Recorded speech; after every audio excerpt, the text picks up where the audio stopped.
মুখ্যমন্ত্ৰী আত্মনিৰ্ভৰশীল অসম অভিযান 2.0 অথবা CMAAA 2.0 আবেদন কৰা ব্যক্তিসকলৰ বাবে গুৰুত্বপূৰ্ণ আপডেট ওলাইছে। সো আপুনি এই ভিডিওটো সম্পূৰ্ণকৈ চাওক যদি আপোনালোকে ইতিমধ্যে মুখ্যমন্ত্ৰী আত্মনিৰ্ভৰশীল অসম অভিযানৰ বাবে আবেদন কৰিছিল। আপোনালোকে যিসকলে আবেদন কৰিছিল সেইসকলে নিশ্চয় ইতিমধ্যে জানিব পাৰিছে যে আমাৰ অসম চৰকাৰৰ তৰফৰ পৰা ইতিমধ্যে কিন্তু 7 তাৰিখৰ পৰা টকা প্ৰদান কৰা আৰম্ভ কৰিছে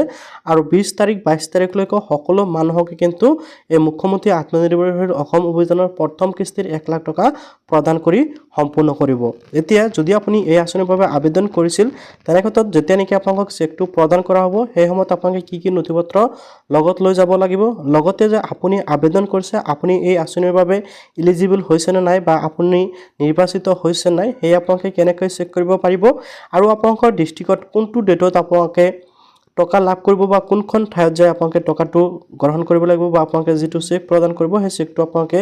ল'ব লাগিব সেই বিষয়সমূহলৈ এই ভিডিঅ'ত আপোনালোকৰ লগত আলোচনা কৰিম বা আপোনালোকক জনাবলৈ চেষ্টা কৰিম। গতিকে ভিডিঅ'টো কিন্তু আপোনালোকৰ বাবে অত্যন্ত গুৰুত্বপূৰ্ণ। ইয়াৰ লগতে যদি আপুনি এইবাৰ এই আঁচনিত সিলেকশ্যন হোৱা নাই তেনে ক্ষেত্ৰত আপোনালোকৰ বাবে আন এটা ভাল খবৰ লৈ আহিছোঁ যিটো মই এই ভিডিঅ'টোৰ শেষৰ ফালে জনাম। গতিকে আপুনি ভিডিঅ'টো সম্পূৰ্ণকৈ চাব আৰু ভিডিঅ'টো ভাল পালে নিশ্চয় লাইক কৰি চেনেলটো ছাবস্ক্ৰাইব কৰিবলৈ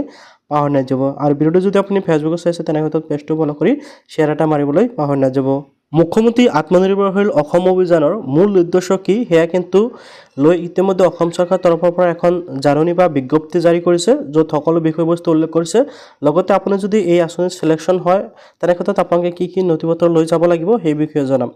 তো প্ৰথমতে চাওক আপোনালোকে দেখিবলৈ হৈছে উদ্যোগ বাণিজ্য আৰু ৰাজহুৱা প্ৰতিষ্ঠান বিভাগ যুৱ সবলীকৰণে আত্মনিৰ্ভৰ অসম নিৰ্মাণ মুখ্যমন্ত্ৰী আত্মনিৰ্ভৰ অসম অভিযান 2.0 প্ৰথম কিস্তিৰ ধনৰাশি বিতৰণ অনুষ্ঠান কামৰূপ আৰু কামৰূপ মহানগৰত প্ৰথম কিস্তি কিন্তু যোৱা 7 তাৰিখৰ দিনাখন অৰ্থাৎ এই 7 তাৰিখে 7 ফেব্ৰুৱাৰীৰ দিনাখন প্ৰথম কিস্তিৰ টকা প্ৰদান কৰিছে। এতিয়া চাওক আপোনালোকে কেনেকৈ টকাটো লাভ কৰিব সেই বিষয়ে কিন্তু মই আপোনালোকক জনাই দি আছোঁ। ইয়াতে চাওক আৰ্থিক সাহায্য ইয়াতে সাধাৰণ শাখা প্ৰতিগৰাকী লোকলৈ 2 লাখ টকা 50% অনুদান আৰু 55% সুদবিহীন ঋণ। এতিয়া চাওক আপোনালোকে যিসকলে হায়াৰ ছেকেণ্ডেৰী বা মেট্ৰিক পাছ কৰিছে সেইসকলক সাধাৰণতে কি কৰিব 2 লাখ টকা দিব, তাৰে 1 লাখ টকা চৰকাৰৰ তৰফৰ পৰা ডাইৰেক্ট আপোনালোকক বেনিফিট হিচাপে দিব যিটো প্ৰথম কিস্তি টকা দি আছে। ইয়াৰ পিছত আৰু 1 লাখ টকা দিব যিটো নেকি আপোনালোকে টকাটো ৰিটাৰ্ণ কৰিব লাগিব কিন্তু সেই টকাত আপোনালোকৰ কোনো ধৰণৰ ইণ্টাৰেষ্ট নালাগে, মানে ফ্ৰী লোন আপোনালোকে লাভ কৰিব। তাৰপিছত আছে ব্যক্তিগত শাখাৰ যিটো আছে MBA বা যি আছে BBAS আৰু অন্যান্য বৃত্তি যিসকল পাঠ্যক্ৰম আছে সেইসকলৰ বাবে কিন্তু 5 লাখ টকা, ঠিক আছে। তো আশা কৰোঁ আপুনি নিশ্চয় বুজি পালে সেইসকলক প্ৰথমতে 2.5 লাখ পাব তাৰপিছত আকৌ 2.5 লাখ পাব। এতিয়া চাওক উপভোক্তা কিমান হ'ব, ব্যক্তিগত শাখাত 35 আছে আৰু সাধাৰণ শাখাত কিমান আছে আপোনালোকে দেখিবলৈ পাইছে। এতিয়া চাওক মই আপোনালোকক কথাখিনি ভালকৈ বুজাই দি আছোঁ। তো এতিয়া আপোনালোকে যদি এই আঁচনিৰ বাবে আবেদন কৰিছিল আৰু আপুনি এই আঁচনিত সিলেকশ্যন হ'ল বা আপোনাৰ নামটো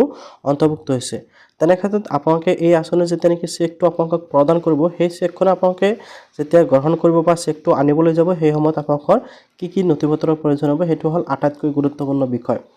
ইয়াতে চাওক প্ৰয়োজনীয় নথিপত্ৰ কিমান আছে দেখিবলৈ পাইছে। নিম্নলিখিত যিকোনো এখন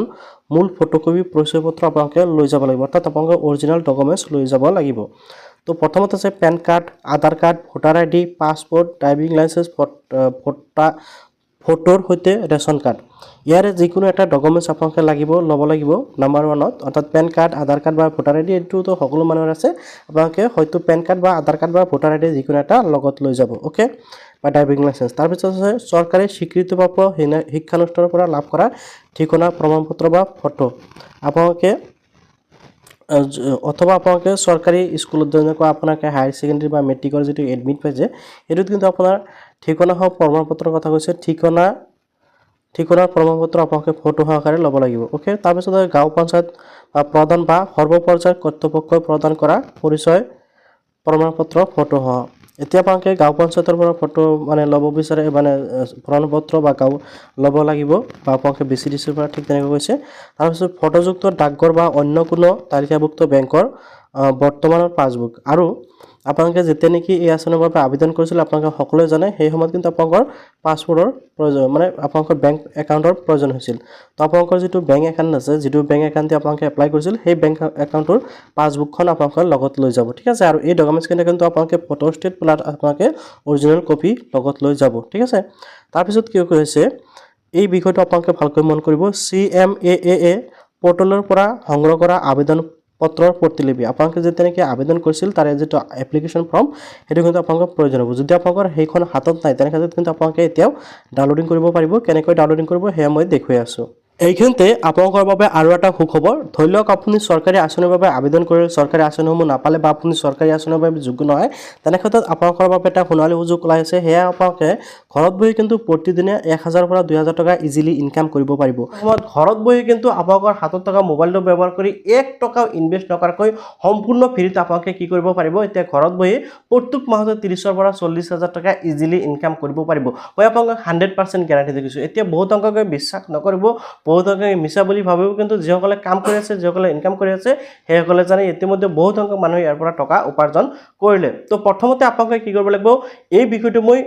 প্ৰথমতে মই আপোনালোকক দেখুৱাইছো মোৰ ইনকাম প্ৰুফটো এতিয়া আপোনালোকক দেখুৱাইছো তাৰ পিছত বাকি বিষয়বস্তু জনাম মই আপোনালোকৰ সন্মুখত এপটো ওপেন কৰিছো এতিয়া মই আপোনালোকৰ সন্মুখত উইথড্ৰ কৰি দেখুৱাইছো মই প্ৰফাইল অপচনত ওপৰফালে ক্লিক কৰি দিলো ইয়াতে ক্লিক কৰাৰ লগে লগে এনেকৈ লোডিং হ'ব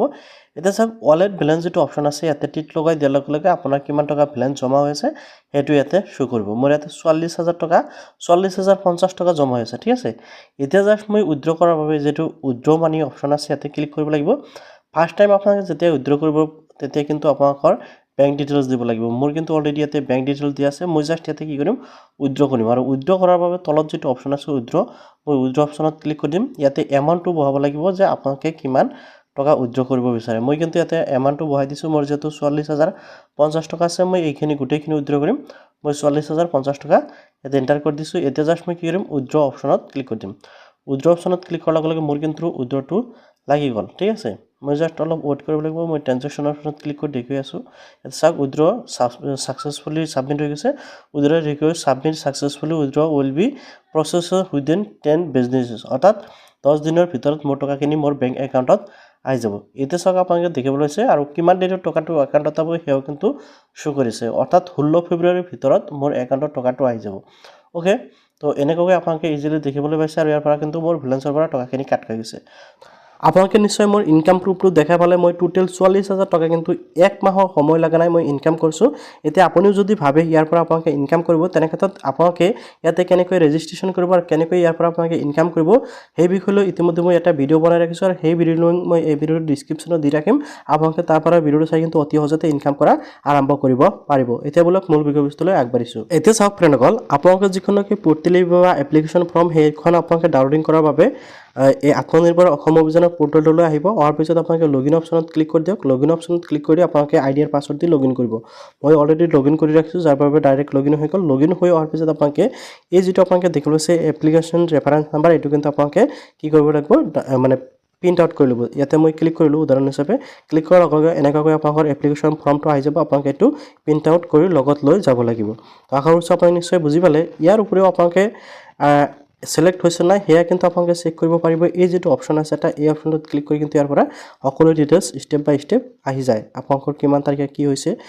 কিমান তাৰিখে সিলেকশন হৈছে সকলো বিষয়বস্তু আপোনালোকে ইয়াৰ পৰা বিচাৰিলে চাব পাৰিব তো আশা কৰো নিশ্চয় বুজি পালে বিষয়বস্তু তো এইখিনি আপোনালোকে সকলো কাম কাজ কৰি লব বা এনেকৈ আপোনালোকৰ স্টেপ বাই স্টেপ সিলেকশন হ'ব ইয়াৰ পৰা আপোনালোকৰ সিলেক্ট হৈছে না একদম হেকত আহি আপোনালোকে দেখিবলৈ পাব এইখিনতে আপোনালোকৰ বাবে আৰু এটা ভাল খবৰ বুলি ক'ব পাৰিবা আপোনালোকৰ বাবে এটা ইম্পৰ্টেন্ট আপডেট ওলাইছে বিশেষকৈ যিসকলে এতিয়ালৈকে মুখ্যমন্ত্ৰী আত্মনিৰ্ভৰশীল অসম অভিযানত আবেদন কৰা নাছিল জনা নাছিল আবেদন কেনেকৈ কৰিব পাৰিবা কেতিয়া কৰিব পাৰি ইয়াৰ লগতে যিসকলে নেকি আবেদন কৰিছে কিন্তু এবাৰ সিলেক্ট নহল সেইসকলৰ বাবে আৰু এটা আপডেট ওলাইছে হেয়া হল যে মুখ্যমন্ত্ৰী হিমন্ত বিশ্ব শৰ্মা ডাঙৰে কিন্তু যোৱা 7 তাৰিখত আৰু এটা ঘোষণা কৰিছে যে হেয়াল মাৰ্চত খুলি দিয়া হ'ব মুখ্যমন্ত্ৰী আত্মনিৰ্ভৰশীল অসম অভিযান 3.0 ৰ আবেদন পোৰ্টেল অৰ্থাৎ আপোনালোকে যিসকলে সিলেকশন হোৱা নাই বা নহব বা যিসকলৰ নেকি এতিয়ালৈকে আবেদন কৰা নাছিল সেইসকলে কিন্তু আকৌ আবেদনৰ সুবিধা পাব 3.0 আৰু এবাৰ কি কৰিব এবাৰ তো আপোনাৰ 1 লাখ লৰা ছোৱালী আছিল কিন্তু এবাৰ আপোনাৰ টোটাল 5 লাখ লৰা ছোৱালীক সিলেকশন কৰা হৈছে আৰু ইয়াতে কিন্তু কি কৰা হ'ব আত্মনিৰ্ভৰ অসম অভিযান 2.0 বিতৰণ কৰি কিন্তু এই ঘোষণা অসমৰ মুখ্যমন্ত্ৰী হিমন্ত বিশ্ব শৰ্মা ডাঙৰীয়াই ঘোষণা কৰিছে ইয়াৰ লগতে আৰু এটা বিষয় মই আপোনালোকক শেয়াৰ কৰিব বিচাৰো হেয়া হল যে আপোনালোকে সকলোৱে জানে ইতিমধ্যে সকলো ডিস্ট্ৰিক্টৰ কিন্তু ডিস্ট্ৰিক্টৰ লিষ্টটো ওলাই আহিছে কোনটো ডেটত কোনটো ডিষ্ট্ৰিক্টত আৰু কোনখন ঠাইত টকা প্ৰদান কৰা হ'ব সেই বিষয়ে ইতিমধ্যে এটা লিষ্ট ওলাইছে আৰু সেই বিষয়লৈ মই ইতিমধ্যে এখন ভিডিঅ' আপলোড কৰি ৰাখিছোঁ যাৰ বাবে মই এই ভিডিঅ'টো দীঘলীয়া কৰিব খোজা নাই সেই ভিডিঅ'ৰ লিংক মই এই ভিডিঅ'ৰ ডিছক্ৰিপশ্যনত দি ৰাখিম আপোনালোকে তাৰ পৰা ভিডিঅ'টো চাই কিন্তু আপোনালোকৰ ডিষ্ট্ৰিক্টৰ কোনটো ডেটত পৰিব আপোনালোকে জানিব পাৰিব বা কোনখন ঠাইৰ পৰা আপোনালোকে চেকটো গ্ৰহণ কৰিব লাগিব সেই বিষয়বস্তুসমূহ আপোনালোকে জানিব পাৰিব আশা কৰোঁ আপোনালোকে সেই ভিডিঅ'টো চালে ধুনীয়াকৈ বুজি পাব তো ভিডিঅ'টো ভাল পালে নিশ্চয় লাইক কৰিবলৈ পাহৰি নাযাব